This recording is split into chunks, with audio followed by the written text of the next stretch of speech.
Hello बच्चों, let's see this question. Question क्या कह रहा है कि iridium was plated from a solution containing iridium Cl6y plus एक कॉम्प्लेक्स है for 2 hours with a current of 0.075 ampere. The iridium deposited on the cathode was कितना 0.36 gram. If the oxidation state of the iridium in this complex is x, जो oxidation state है वो x है, तो बोल रहा है कि x प्लस y की वैल्यू क्या हो जाएगी, और इरिडियम का मॉलिक्यूलर मास दिया हुआ है 192, राइट। इसे हम कैसे सॉल्व कर सकते हैं बच्चों? बहुत सिंपल है। इसमें कॉन्सेप्ट क्या लगेगा, weight deposited is equals to z into I into T. I क्या है? आपका करंट है। z क्या हो जाएगा? z हो जाएगा molar mass upon n factor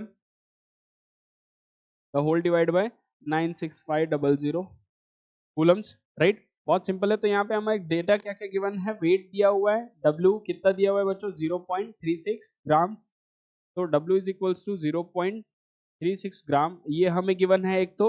और दूसरा जो टाइम ड्यूरेशन है वो 2 आवर्स गिवन है, राइट। इसे हमें क्या करना पड़ेगा, सेकंड्स में कन्वर्ट कर लेंगे। सो ये कितना हो जाएगा 7200 सेकंड्स हो जाएगा ये, राइट। और उसके बाद जो हमारे करंट दिया हुआ है वो करंट की वैल्यू भी दी हुई है, कितना है 0.075 एम्पियर्स, राइट। और मॉलिक्यूलर मास कितना दिया हुआ है 192।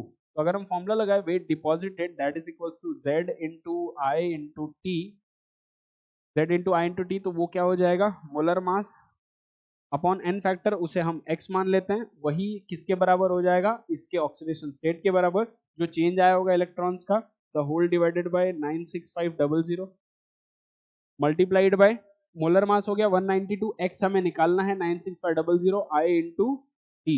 ये सारी वैल्यूज हमें गिवन है। Upon solving this you will get this x का वैल्यू एज 3।